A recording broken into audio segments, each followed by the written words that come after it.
people who are being retired right now. Yeah. So the growth of the economy over the past 75 years doesn't apply because Right. those funds are not So invested. they're not investing in stocks and bonds. Now, what they are, actually, what they're really doing right now, if you look at the money going into Social Security and the money coming out, that's plus. That money is put into the other side of the government budget, They borrowed it. and they're borrowing it, and so essentially what the government, that big trust fund is nothing but a bunch of bonds, government bonds. So now, in about 2016, or 2017, that intersection there is going to change. That they're still going to have a lot of bonds over there. There's a lot of assets. You would love to have them personally. Okay. A lot of assets. But the dollars coming in will be less than the dollars going out. So you'll be selling off some of your assets. By 2045, you'll have sold all your assets off, and you'll just be paying on dollars coming in. So you have all these little things. But again, that is a problem. If we can't solve that problem, shame on us. We can solve that. That's a simple issue to solve. We have to sit down and we have to do it.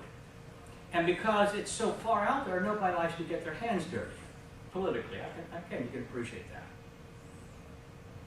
Other comments or questions? Yes, sir.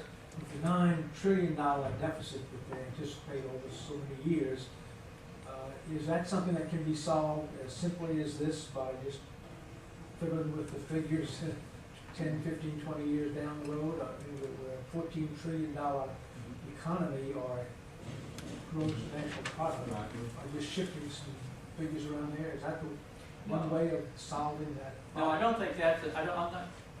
First thing that you have to differentiate between the debt problem and the deficit problem.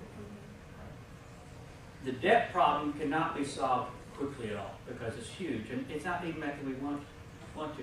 The deficit problem is the one we have to deal with, but that adds to the debt. Obviously, the bigger your deficit, the bigger your debt's going to be. But your debt is made up of deficits for the past 50 years. Your deficit is for this year only. I think one of the things we really have to do is, over the next several years, is we have to come out, we decide what we really want to spend our money on and how much we're willing to pay as individuals and find some more compromise. Because right now, we have this sense that we want everything, all the services that government should provide, but we aren't sure we want to pay for them. And at some point we have to come to some agreement on exactly what are we willing to pay for, what are we willing to pay for. And I think the problem there becomes that so much of the spending side becomes non-discretionary. Entitlement programs, such as Social Security, such as Medicare, such as Medicaid, such as other forms of public assistance. That becomes a huge part of the budget where the rules will be, if you are 65 or older, you get it. If you have this problem, you get it. So we can't really plan. We have this kind of this open checkbook if you fit in that category. And I think that's very hard to change that. And states have the same problem. We have the same problem like that, not quite as large, but I think that's going to be the element. We have to come to grips with that short-term issue. You know, the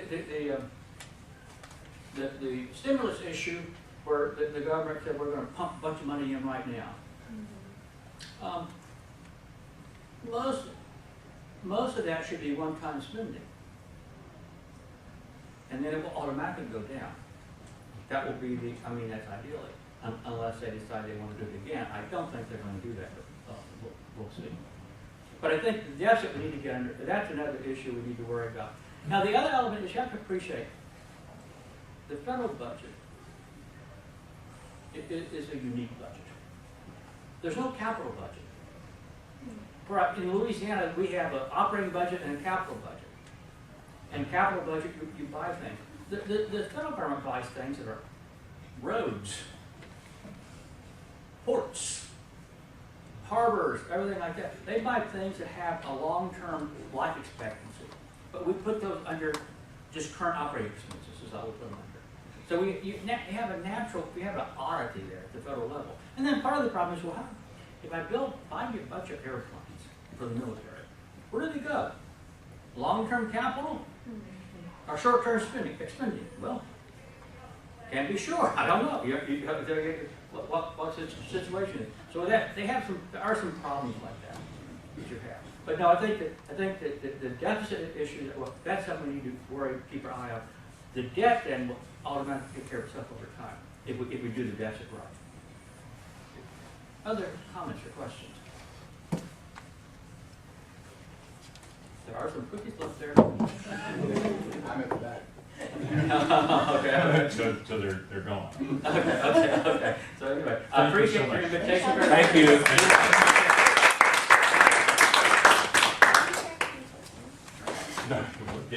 No. Redistribute the cookies. One topic. I'm watching some of your messages. See you on the fourth Thursday in September, group.